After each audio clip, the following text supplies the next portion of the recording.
Hi, everyone. Welcome to you guys that are in the process of joining. We're going to give people a couple more minutes to get signed in, and then we'll get started.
Hi, everyone. We're just going to give it 2 more minutes to let people sign in, and then we'll get started.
Okay, hi everyone. Thank you so much for being with us tonight.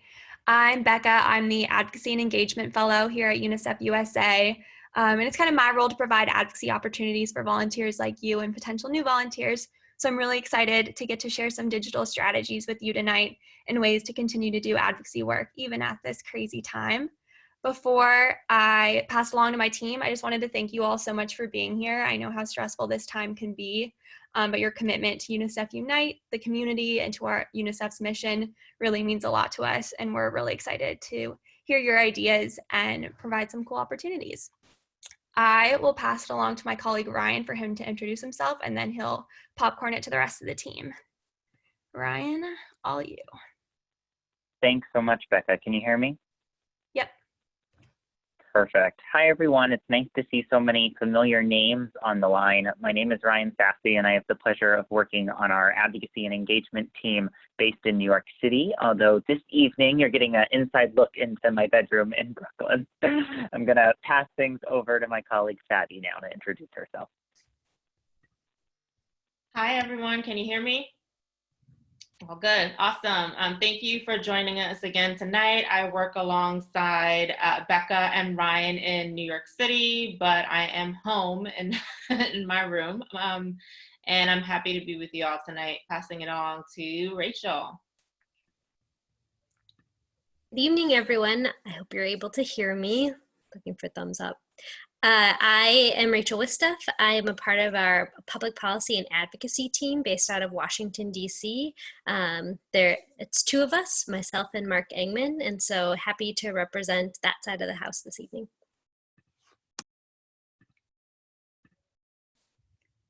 Awesome. Thanks, everyone. So we'll get started just by sharing the agenda and our plan for the evening. We have an action-packed agenda for you tonight. But we'll start with kind of talking about the topic of the time, COVID-19 and UNICEF USA's advocacy response specifically, in addition to maybe some of the domestic work that we're doing. And then we'll flow into our other legislative priorities and some of the other topics that are top of mind for us right now, as coronavirus kind of compounds a lot of the different issues that afflict children around the world.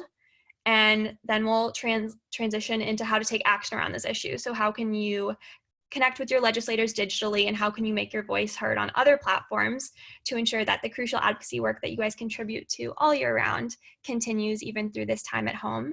And then we'll focus specifically on virtual congressional meetings. So the meetings that some of you will be hosting in April with offices of your senator or representative to advocate on behalf of UNICEF's current priorities. But before we chug along into our agenda, we want to do a quick icebreaker, get to know all of you and check in on how you're doing right now. So if you are able to access the chat box down at the bottom, we have a couple questions just for everyone to share with the group, kind of about how they're doing right now and how their communities are doing. So the first prompt is, how have you practiced self-care during this time at home? How have you been checking in on yourself and staying strong amid this time that's so unique?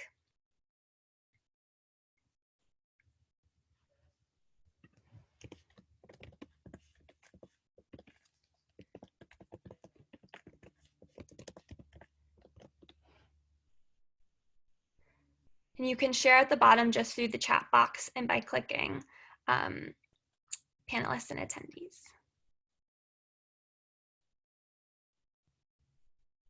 So I see some good ones. Cooking a lot. Flamenco guitar, that's an interesting one. I wish I had musical ability. Routine, exercise, and creativity. I love that. I feel like it's sometimes hard to get creative when we feel a little stuck, but that's very important. Exercising, yes. Oh, wow. A climate victory garden and a tree planting project. I love that. Art, journaling. I wrote my first blog. That's exciting. FaceTiming, yes, very important to keep connecting with friends. Connecting virtually.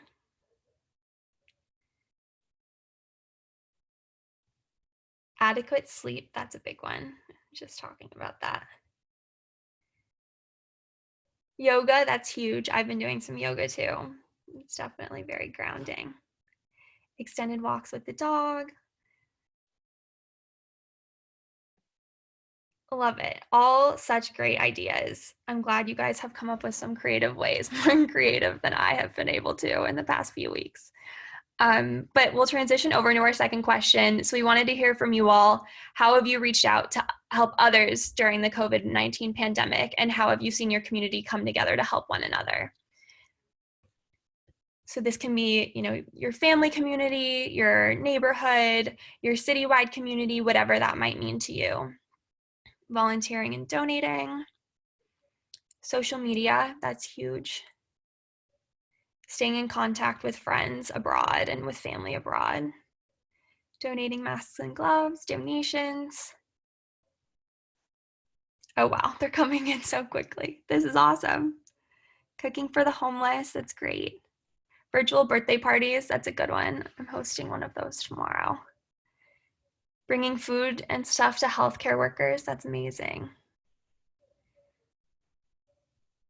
Donating to families in our schools, some schools where people get their meals, that's a good one, Maureen.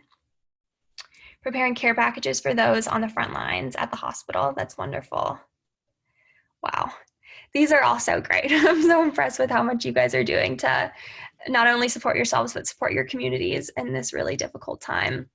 And we appreciate you being here, and hopefully we can offer you some other ways to give back and to also make your voice heard at this time. So I will go ahead on that note and pass it over to Rachel to talk a little bit about how at UNICEF USA and how as an advocacy team, how we've handled COVID-19 response.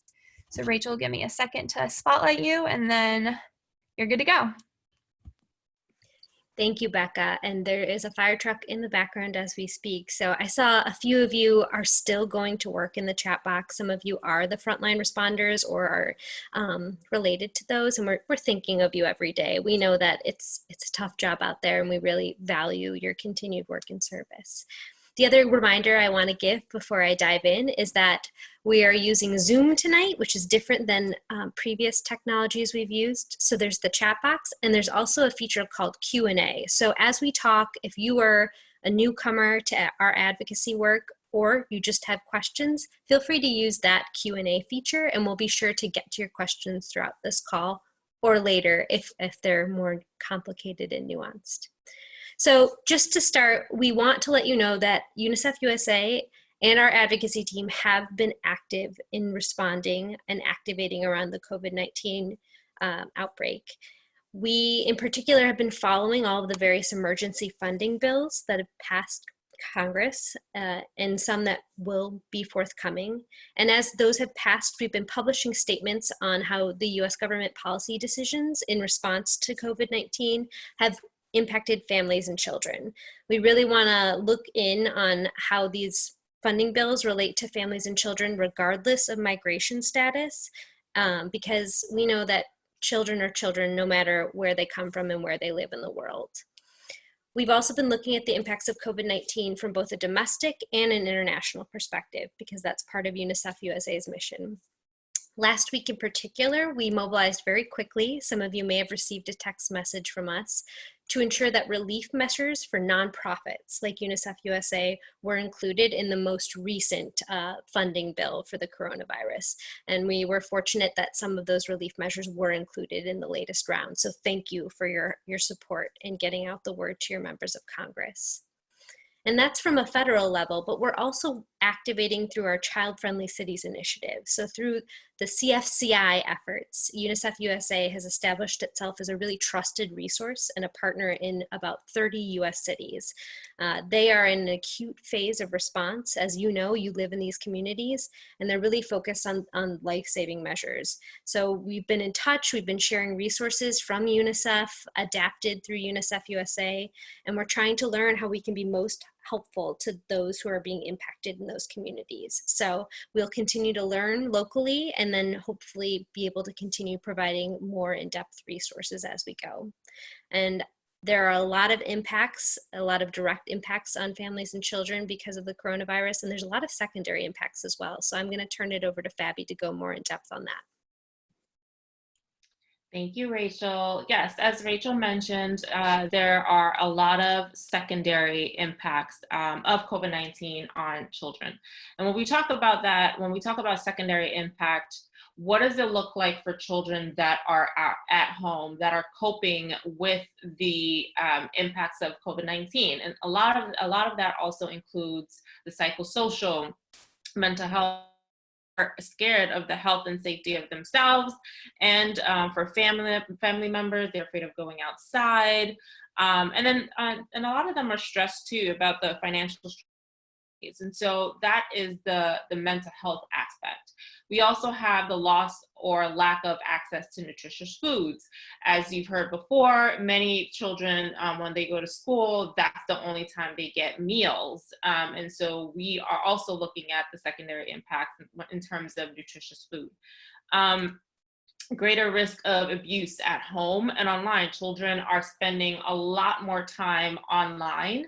And so that's a greater risk of online bullying and other measures. And also, there's also risk of child abuse or witnessing domestic abuse at home. And also, the disrupted access to education with the school closures. Children are now at home. Many parents are homeschooling their children, but the access to education, that's also, many students don't have the tools to continue learning at home for remote learning. And so when we look at, as we looked at all of these secondary impacts, one of the things that we're activating on at UNICEF USA is the issue of disrupted access to education.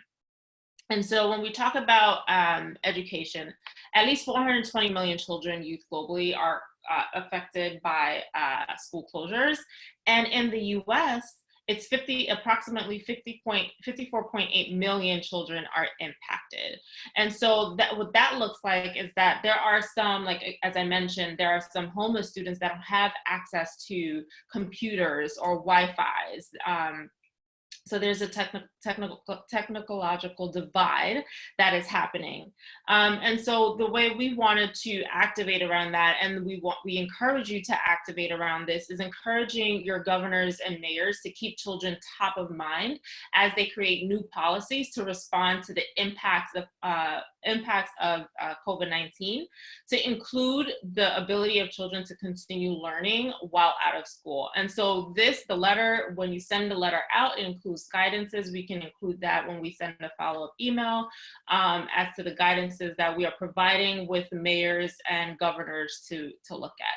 And so if you have your phone right now available at your disposal, you can text coronavirus to 52886. I think Becca will put that in the chat to take action. And if you go online, it's act.unicefusa.org/COVID-19 to take action. And now I'll pass it on to Ryan to talk about ongoing legislative priorities. Thank you so much, Fatty. Appreciate you going through that. And for the folks who are on the line seeing what Becca chatted into the chat box, whether you text in or click on that link, it takes you to the same exact thing. So feel free to use whatever is most convenient for you. And those texting instructions and the links stay active for the next several months. So feel free to pass it along to friends and family as well and encourage them to take action. So outside of our COVID-19 specific activations and mobilizations that we've been working on over the last couple of weeks, there are ongoing legislative priorities as well that we wanted to take some time to highlight for you this evening. And one of the foremost legislative priorities that we want to really focus on is UNICEF funding, because UNICEF funding is critical in order to ensure that the organization has the ability to respond quickly in times of emergencies or crises, such as currently with the COVID-19 pandemic. And for those of you who have been advocates with UNICEF USA for a while, you know that UNICEF funding comes with the word appropriations, which is essentially just a jargony word for the voluntary contribution that the U.S. Congress gives to UNICEF on an annual basis.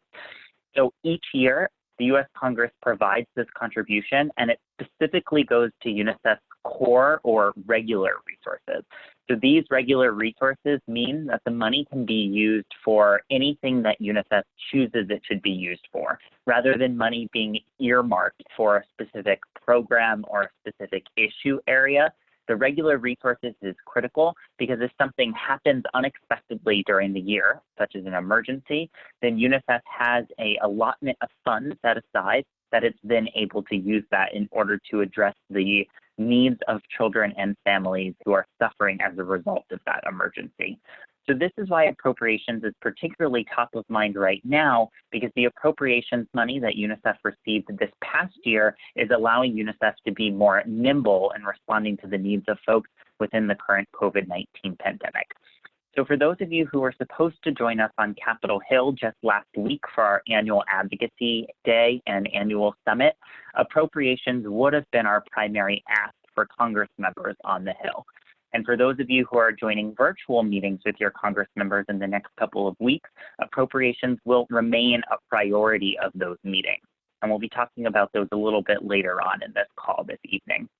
But we wanted to take a couple of minutes to prime you on what appropriations is and what exactly our ask is going to be for this coming fiscal year, which is fiscal year 21. So last fiscal year, even though the Trump administration originally left UNICEF out of its budget request completely, both the House and Senate Appropriations Committees demonstrated a lot of leadership and bipartisanship in prioritizing UNICEF funding and allocated $134 million for UNICEF, which was a $1.5 million increase over the previous fiscal year. So this was the first increase in UNICEF funding that the organization has experienced in 4 years.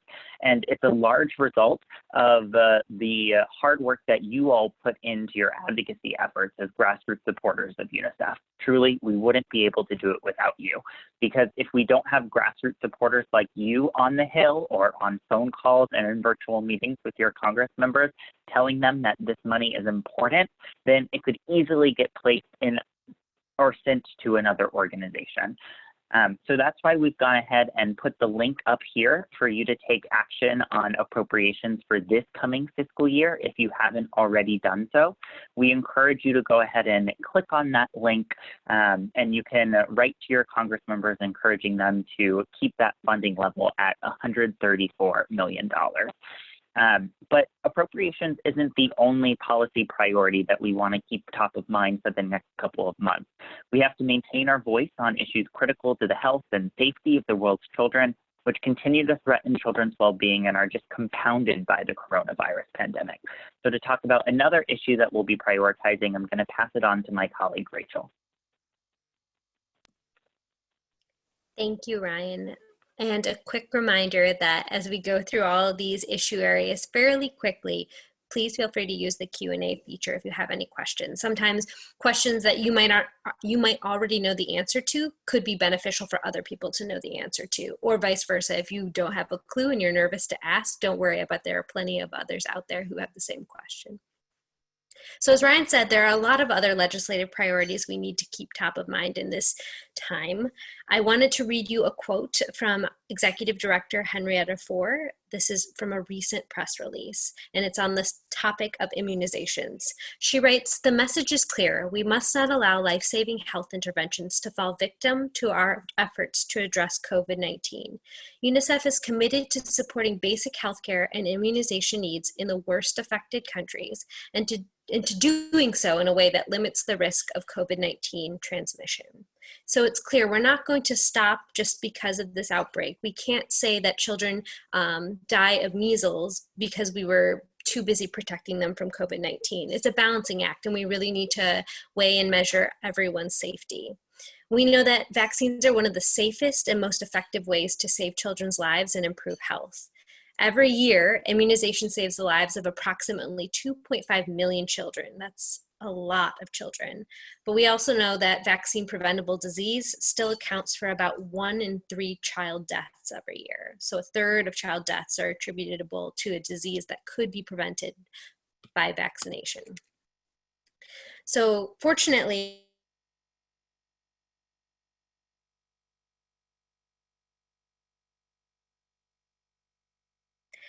I believe I dropped off, is that right? Yeah. Do you know about at what time? It was only about a minute ago. Perfect. Well, I'll just dive right in there. So we're stressing how important vaccinations are and immunizations are, and that UNICEF won't stop with immunizing children around the world. And that is why tonight we wanted to talk about Gavi, the Vaccine Alliance. Gavi is a public-private partnership that is focused on providing immunizations for children in low-income countries. Gavi is a partner of UNICEF. In fact, UNICEF is a founding member and critical partner of Gavi. And with Gavi-financed vaccines, UNICEF has been able to vaccinate almost half of the world's children. That's a ton of children. So this is a fantastic partnership, and we know more than ever how important immunization and vaccinations are. Gavi has addressed the COVID-19 pandemic, and they've committed to helping reduce the burden of the coronavirus outbreak on the most fragile health systems. A lot of times in low-income countries, they don't have the health systems built up to be able to address this. I mean, we're seeing that in our own country. Now imagine countries that are in Sub-Saharan Africa, Southeast Asia, etc. So Gavi is committed to not only supporting those fragile health systems, but also willing to fight to develop and deliver vaccines that are effective and accessible to all. We know that when a coronavirus vaccine is available, we want it to be affordable, we want it to be accessible, and we want it to be available to those hardest to reach. So every 5 years, Gavi asks country governments to pledge funding. And as a partner of UNICEF, we are asking Congress to support this Gavi funding and support Gavi's critical work. There is a resolution in Congress currently, and I know there isn't a lot happening in Congress other than coronavirus funding and legislation, but we know that when Congress gets back to business, and they will, there are these critical pieces of legislation and pieces of policy that we need to continue to champion and support. So this resolution, the bill number itself, or the resolution number, is 861 on the House side, and then 511 on the Senate side. It's a resolution to continue funding Gavi at its annual appropriation of at least $290 million. So that's a lot of information, but we will be following up in the coming weeks with more to help you better understand what Gavi, the Vaccine Alliance, does in advance of World Immunization Week, which is at the end of April. So we wanted to give you a preview, and we appreciate you taking the time to listen. And now I'll turn it over to Becca to talk about the Keeping Girls in School Act. Awesome. Thanks, Rachel. And I just wanted to say how much I love all the connections being made in the comments between people in our metro areas across the country. But how many of you were on our webinar with Sophia Carson just recently, where she talked about the Keeping Girls in School Act, and how many of you might already be familiar with what I'm about to chat about? Awesome. I'm seeing a bunch of people who got to join on that one. That was really great. And we're so lucky to have her on a champion of this bill. But for those who weren't able to join, the Keeping Girls in School Act is a piece of legislation that basically calls on the U.S. government to kind of help girls around the world overcome barriers to achieving education. And so that's something that a lot of us can relate to right now, with many of you guys on this call out of school yourselves due to coronavirus, or taking school virtually from home, and then many of you who might have children at home because schools are closed. And so we can see now more than ever how important a role school plays in a child's life. But unfortunately, even before this crisis, 130 million girls around the world ages 6 to 17 were already out of school due to barriers such as child marriage, harassment, social discrimination, and other challenges that girls face to accessing a quality education that's equal to that of their male counterparts. But evidence shows that when girls do have that access, the impacts are astounding on their personal physical security, their economic empowerment, and their futures. And then those results have a lasting impact on their communities as well. So by empowering girls with an education, we can really empower entire communities. And luckily, this piece of bipartisan legislation would seek to do just that by kind of increasing cooperation across the U.S. government to meet these goals. So there's a lot of different agencies in the U.S. government that serves girls in different ways. And so how can we bring them together to fight these barriers together? And then how can we also use smart investments to do that? And how can we be creative in our approach? So that's what the Keeping Girls in School Act would do if passed. Luckily, it's already been passed by the House, which was a huge win for supporters like you guys who already reached out to your members of Congress and asked them to co-sponsor this bill. And now we're really calling on the Senate to do the same. So if you haven't already, I'll put the link in the chat box. And even if you have already, you can contact them again. But just fill in your information to reach out to your senator specifically. And the system will do that for you on its own. And you'll be able to ask them to co-sponsor the Keeping Girls in School Act. So I will add that link right now. Sorry, I won't give you a little description like I have been, because I'm just going to keep going. But those are our legislative priorities that we wanted to share with you tonight. As always, there are so many more things that we're working on, and you'll be able to see those all in our Action Center on act.unicefusa.org. But hopefully that gave you a taste of what our current top priorities are and what the priorities will be for those of you who have meetings with your members of Congress virtually or with their staff virtually in April. But quickly, before we pivot into strategies, I wanted to hear from you guys and kind of launch a little poll of you guys of, are these legislative issues that we're presenting compelling to you right now? Are they motivating to you? Or are you more, would you rather focus your advocacy work on COVID-19 response? We want to know when we're building resources for you guys and offering opportunities that we're offering the things that motivate you and that make you feel connected to UNICEF. So I'm going to launch our first question. It should show up for you guys as a multiple choice. How motivated are you to advocate for UNICEF related issues other than COVID-19 response at this time? So I'm going to let everyone respond to that one. And then we have a second question. We're at about 1/3 of you guys have logged into it, almost half. And it looks like people are pretty motivated. That's exciting. I'll give you a couple more seconds to answer that question. And then feel free if you want to elaborate. I know multiple choice can kind of offer for a limited response. If you want to write in the chat box what specific issues you're interested in advocating around, which of these bills that you find most compelling, whatever your opinion is. I'll give it 10 more seconds, and then I'll move on to our next question.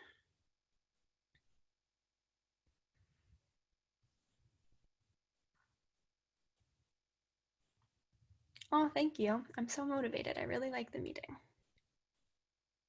It's really great to see how motivated you guys are to continue working on all of these priorities. I'm going to switch over to our next question.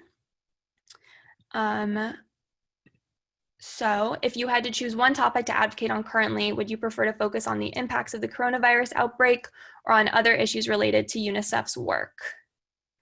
Uh-oh. Are you guys seeing that question? No. Got it. 1 second. Okay, there we go. So the options are direct impacts of coronavirus or other UNICEF priorities, immunization campaigns, malnutrition, etc. But as we kind of pointed out as we were going through the slides, even if there are other UNICEF priorities, they can relate to the secondary impacts of coronavirus around the world.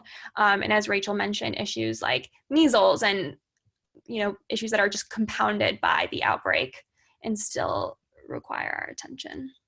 And it looks like we're getting people going both ways, so that's really great. And we'll continue to try to offer you opportunities to do both, to advocate around the direct impacts and to advocate around our continued priorities, such as education and health and protection. I'll let this go for a few more seconds.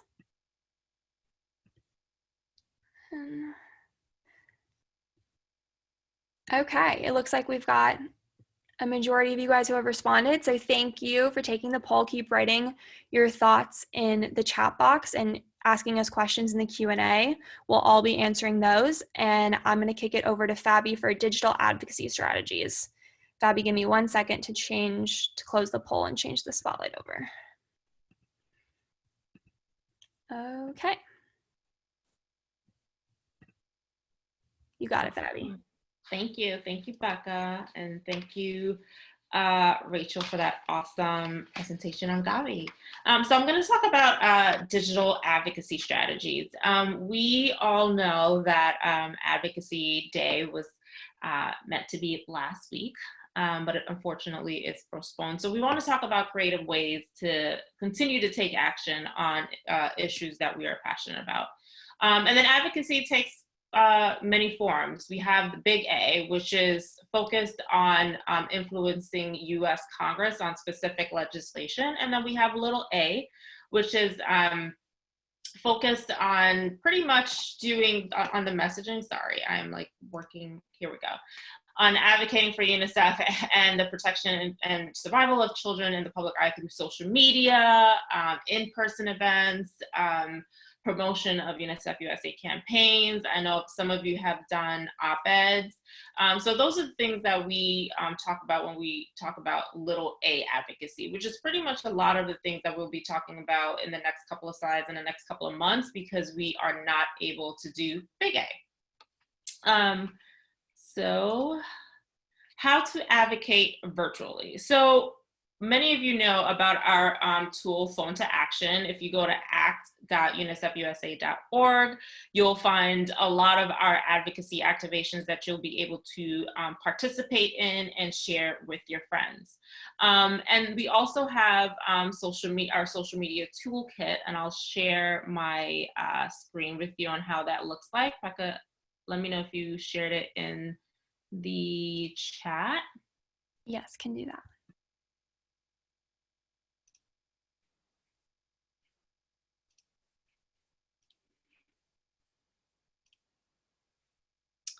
And so this is what our, can everyone see the screen?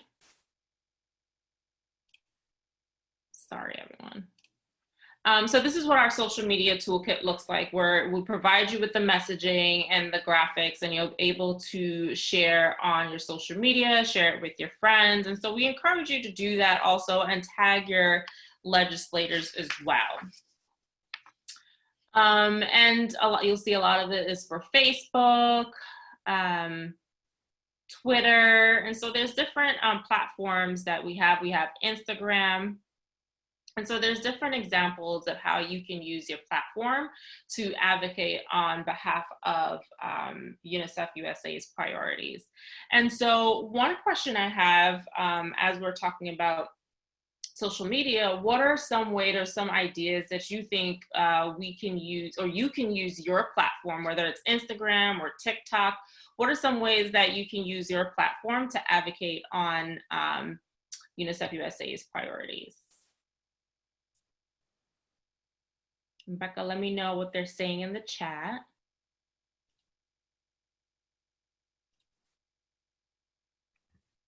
We've posted a story with the advocacy link. Mm-hmm. That's a good one. I know not to put anyone on the spot, but Jen, you had a great TikTok idea earlier that we were brainstorming about. Would you want to share it? Yeah. Can you hear me? Yeah. Okay, perfect. I was thinking there's a lot of TikToks going around of people making lists of things, what to do, and also there's certain facts going around that are just not accurate. So sort of being like, oh, this is the true fact and this is the wrong fact. So making like those lists, that's something that I think a lot of doctors and healthcare workers have been doing and using their TikTok channels for. And I think we could do a great advocacy one with that too. That's a great idea. Love it. Any other good ones, Becca, before we Yeah, move we're on? getting a few more TikTok related. So make TikToks related to UNICEF topics like we did with the hand washing video. So yeah, applying old tactics to new policy issues would be a great idea. Mm-hmm. Let's see, make the advocacy link your bio link. I like that one. Maybe I'll do that. Let's see. Posting TikToks with a hashtag or create a trend that relates to UNICEF. I love that. If you guys have any creative hashtag ideas, feel free to write them in the chat box. Mm-hmm. Awesome. And that seems to be it. Keep chatting us your ideas. Yes, awesome. Thank you. So again, we encourage everyone to stay active and continue on with the little a advocacy and just try to find different ways to bring, and it's not always about just trying to make policy change. It's also about educating and bringing awareness. And so we want to make sure that you're all taking the opportunity to bring awareness and to educate people on your social media platforms. Another way is and we want to encourage you to stay civically engaged. And so we have an upcoming webinar. I believe it's next Monday, correct? On staying civically engaged, on civic engagement. There you go. Here we go. Unite for 2020 civic engagement in an election year. And so as stressful as the news can be at this time, the election season is still going on. There's still going to be an election in November. And so we want you to know your candidates, stay tuned for changes in voting procedures. And so we want to help guide you in finding your way through the election process. And so join us on Monday. This is going to be an exciting webinar where we focus on this year's election and civic engagement. And another way to be engaged, let me continue to share my screen here, is to set online meetings. In place of advocacy days, some state leaders have opted to schedule phone calls with staff members in the district offices of their members.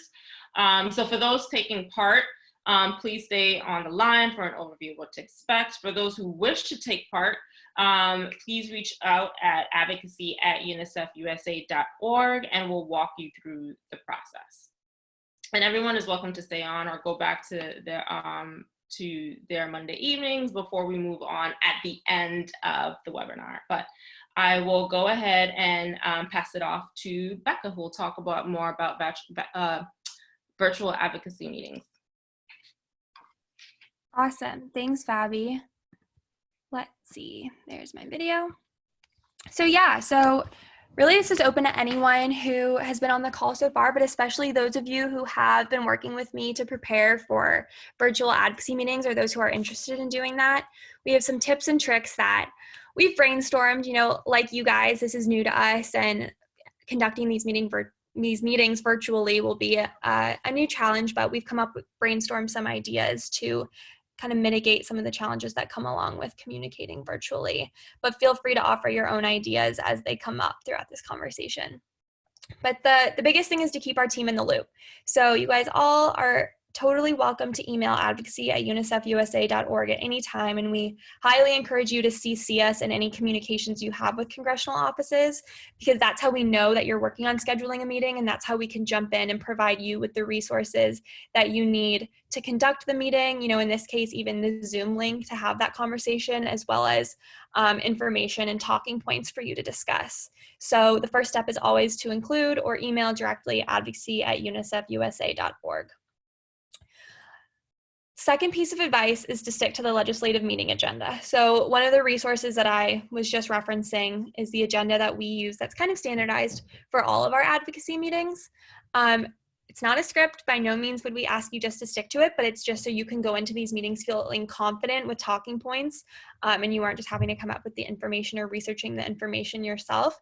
And it also makes it really easy, if this would be your first advocacy meeting, to feel confident going in and know kind of what what to say and what information to share with the staff member of your congressperson. So these agendas will feature the legislative asks that we previewed earlier on the call. So you guys are already one step ahead in prep. But it'll be even more crucial on a phone call or in a Zoom conversation to stick to these so that you know kind of how your meeting will flow among your group. And that leads to the next point: host your own prep calls to assign speaking roles and practice beforehand. So we always recommend having prep calls before an advocacy meeting, but specifically for these online calls, getting together as a group and knowing who's going to say what, it will be really crucial. There's little portions on the agenda to assign specific people to specific chunks, and that's shown to be really effective and kind of just sharing the spotlight of your call, and also kind of getting a sense of who's going to say what. We are able to provide you with a Zoom link or your local community engagement associate. So if you're already in touch and working closely with your community engagement associate, as so many of you guys are, they can provide you with a Zoom link for these calls, so you can kind of have that video conference style rather than just a phone call. And if you're not in touch with them, or if you don't have someone locally, you can email us at advocacy@unicefusa.org, and we'd be happy to set that up for you.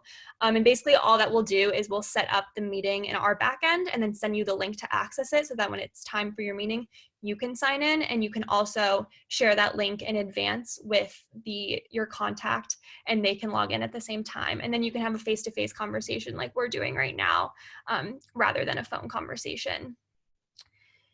Next, speak confidently and call on the next speaker to smoothen transitions. So you might have noticed that we're trying to model that today on this call, and that's not even just to model it, it's because it's a really effective way to kind of just pass along the baton to the next person who plans to speak, especially if you have that planned out in advance. Just calling on them to kind of ease that awkward time between speakers is really effective. And yeah, speak confidently. It can be a little nerve-wracking, especially if you're like me and not super confident with technology, to have one of these conversations over the phone or over Zoom. But just be confident in that you're prepared and you have the information in front of you. That almost makes it a little bit easier, because you could have the agenda up on your screen if anything.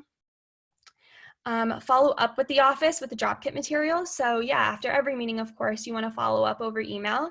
Typically, we ask you to bring a drop kit in person to a meeting with printed out documents, but we've digitalized all of these. They've always been digital, but we've uploaded them publicly for you to be able to just email them. So Fabi's showing you what that online folder looks like, and you can just share the link to the entire folder. So you don't even need to individually attach each document.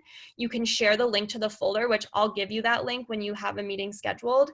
And we can also throw it in the chat box, and you can just share that with the office, and they'll have access to any of this at any time. So yeah, you can just attach that or you can link that, hyperlink it in your follow-up email. Fabi, if we could jump back to the PowerPoint. But yeah, that looks great. And that has one-pagers on all of our legislative priorities and explains appropriations. So if you're like me and you get a little caught up explaining it in your meeting, they can always refer to the materials and you can reference them in your meeting. Like, for more information on this, we'll be sending a follow-up with a one-pager on appropriations, things like that. So those can also kind of ease your time. And you can use them to prepare. I suggest that if people feel a little shaky on their role and there's a one-pager about it, you can read that one-pager in advance and you have even more information than what we provide in the talking points. Next, post a photo of your meeting on social media, #UniteForChildren.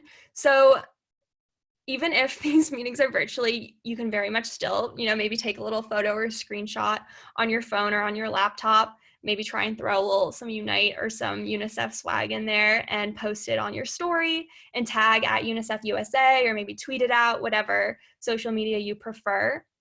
And that way, people can see what you're doing, and we can share it on our Unite platforms and on our national platforms too. So we would love to see your photos from your meetings, and you can also email them to us if you don't necessarily want to post them on social media. And then the last step is your debrief form. So this is a Google form that's really quick. It just tells us how your meeting went, and lets us collect all that information in one place. You'll just give information on who you are, who you met with, and just a quick couple of sentences on how the meeting went. Was the person receptive of your ask? Did they commit to doing anything? Because we could help you follow up on that. Any observations you have, potential partnerships moving forward. If they have an interest area that's kind of unique or might connect to one of UNICEF's issue areas that we don't already know about, that's cool to note, because then in our future meetings, we can document that and make sure we're connecting on the issues that the staffer or the member of Congress cares about. So that form's really important. And then we can follow up with you if you have any questions or anything like that. But that's all of my advice. Do you guys, if maybe you've had phone meetings in other contexts, have advice to share or anything like that? Let's see. I'll read some chats if we get any advice. I know one of our next gen teams had a virtual call during August recess. So if any of you guys happen to be on the line, feel free to jump in. Let's see. And you can keep thinking through those or ask questions in the Q&A if you have any questions about how to conduct a virtual meeting. I know these can be kind of daunting, but if anything, they're more accessible too, because you can do them from home and don't necessarily have to be in close proximity to an office of your senator or whomever. Okay. Well, I think we can move right along then, unless anyone else wants to jump in with ideas.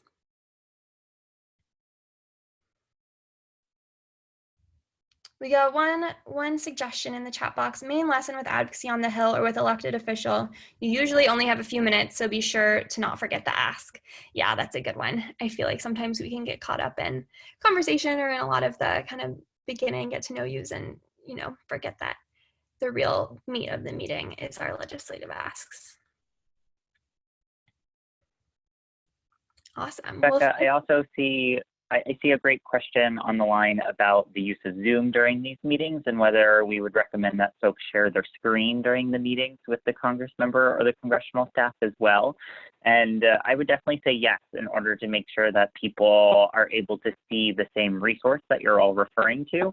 So if you're talking about a specific ask, like our appropriations or our funding ask, then you can definitely have the documents correlated to appropriations up on your screen and then share your screen as well, so that the staffer is able to see what you're referring to. Also, when you're setting up the meeting, you're welcome to send that link of drop kit materials ahead of time as well, so that that staff member will already have all of the materials at their disposal, and so you can just reference them as you're going through the meeting. Good question.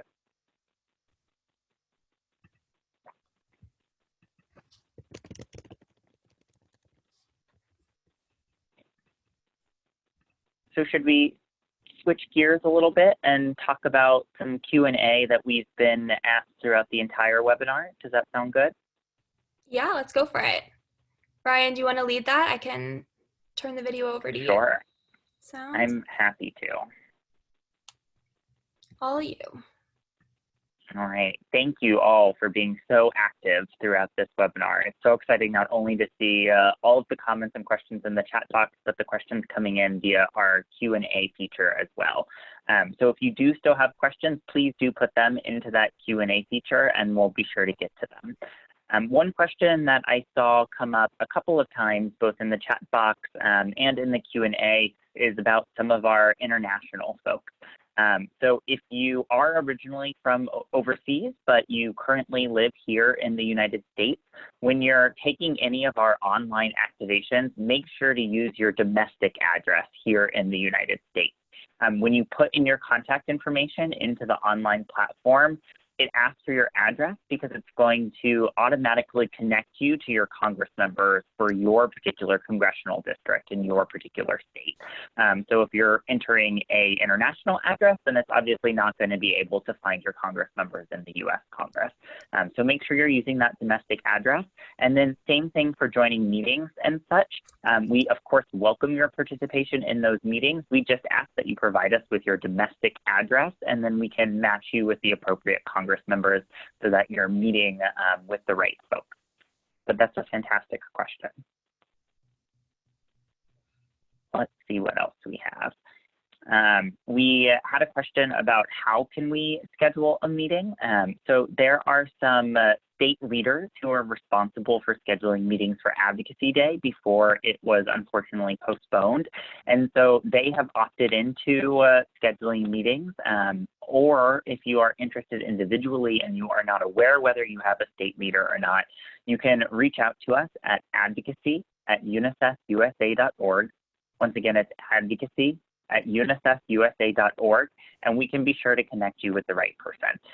Or if you're a member of the UNICEF Unite team in one of our 18 metropolitan areas throughout the entire country, get in touch with your captain or your advocacy lead, and they're going to be the ones who are leading on scheduling those meetings on a local front. But if you ever have any questions, your go-to resource is that email address, advocacy@unicefusa.org, and we can be sure to help you. Fantastic. We also had a question about during this time of the coronavirus pandemic, will congressional offices still be able to answer our calls and host virtual meetings? And the answer to that is mostly yes. It's a bit on a case-by-case basis, but we are encouraging folks to set up phone calls with their district staff. So every member of Congress not only has an office on Capitol Hill in Washington, D.C., they're also going to have offices in your local community, in your neighborhood. So we'd recommend getting in touch with that local in-district staff in order to set up your meetings, because those are the ones who are more likely to respond to you during this time and be willing to take that phone call.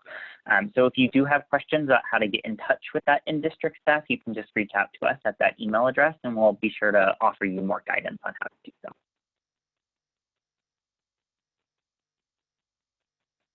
We also have had a couple of questions about how to get more involved. People seem to be very enthused about our advocacy efforts that we're talking about tonight, which is fantastic.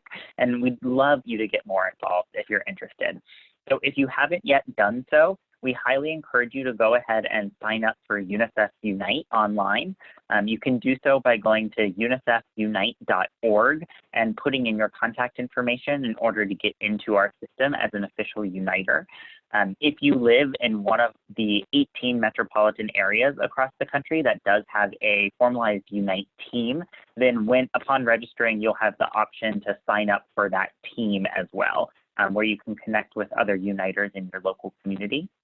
And then over the next couple of weeks, we are hosting several webinars just like this one in order to ensure that you all feel empowered and able to be engaged over the next couple of weeks when folks will be mostly digital. So we put the link in the chat box a couple of minutes ago to the UNICEF Unite calendar, where you can find all of those engagement opportunities and a list of all of the dates and times of those webinars, and you can opt in to whichever ones most interest you.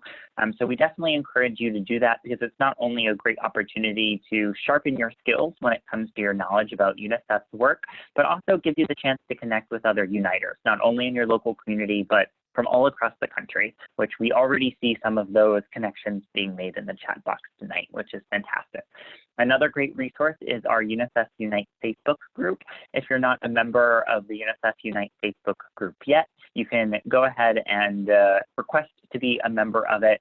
And it's a great opportunity to network with uniters from across the country and share resources and best practices as well. So my colleagues can go ahead and put the link to the Facebook group in the chat box too.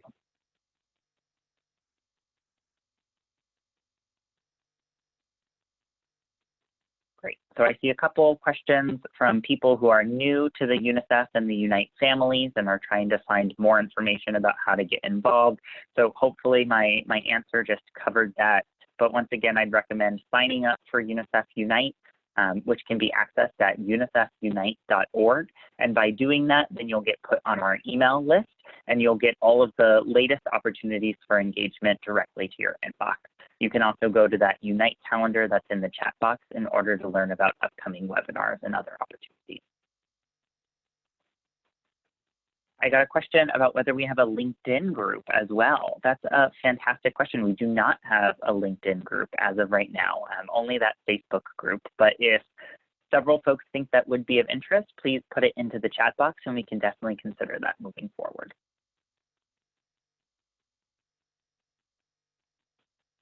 All right, I think that covers most of the questions that I see in the Q&A. Team, did I miss anything else that may have come through on the chat box?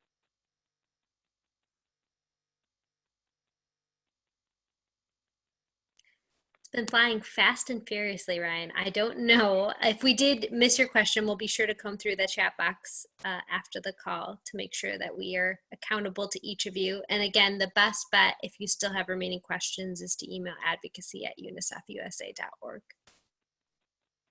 Thank you for moderating, Ryan. You did great. Of course, my pleasure. Thank you all for the fantastic questions.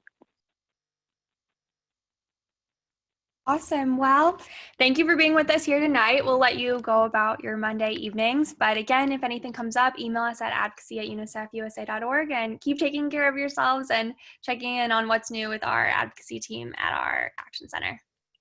Thanks, everyone.